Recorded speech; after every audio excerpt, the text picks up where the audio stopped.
Kwamba kumekuwa na matokeo mengine ya utafiti ambayo yaliweza kutolewa mapema hii leo, na ili kupata taarifa zaidi kuambatana na matokeo haya na jinsi yanavyoelezea ama hisia za Wakenya zinasemaje, hebu sasa tuende moja kwa moja upande wa pili wa studio ambako mwanahabari mwenzangu Zubeda Kome amesimama kwa taarifa zaidi.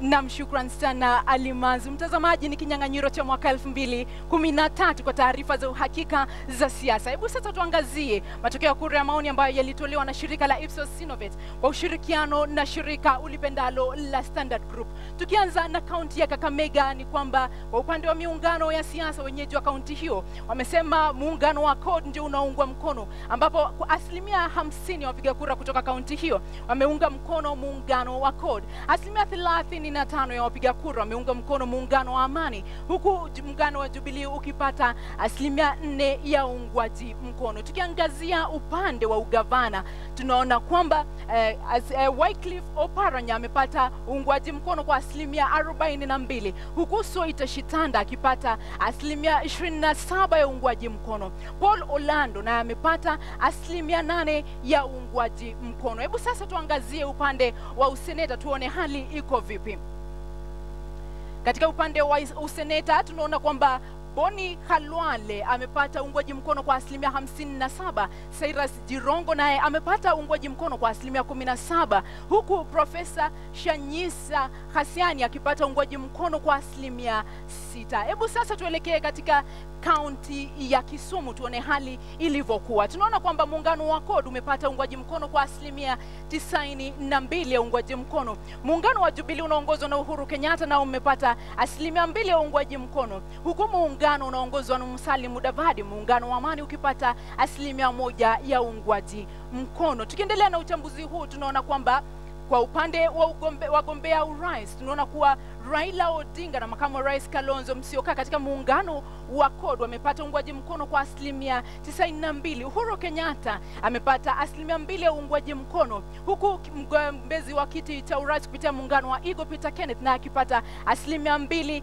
ya uungwaji mkono. Tukiingia katika kinyang'anyiro cha ugavana, tunaona kuwa Jackson Ranguma amepata uungwaji mkono kwa asilimia 77 ya uungwaji mkono, huku Peter Okoth na akipata asilimia 1 ya uungwaji mkono. Katika upande wa useneta tunaona kuwa Anyang' Nyong'o amepata uungwaji mkono kwa asilimia 78, huku Aoko Alice akipata asilimia 2, Ayoki Choro na amepata asilimia 1, huku Olago Oluoch naye akipata asilimia 1 ya uungwaji mkono. Tukiendelea na uchambuzi huu, tuingie katika wagombea urais, ambapo tumeona kwamba katika kaunti ya Kisumu Raila Odinga amepata asilimia 80 ya uungwaji mkono, huku Uhuru Kenyatta akipata asilimia 12 ya uungwaji mkono. Peter Kenneth na muungano wa Eagle umepata asilimia 2, huku Martha Karua na chama chake cha Na Kenya wakipata asilimia 1 ya uungwaji mkono. Hebu sasa tuangalie kinyang'anyiro cha ugavana tuone hali ilivyokuwa katika utafiti huu.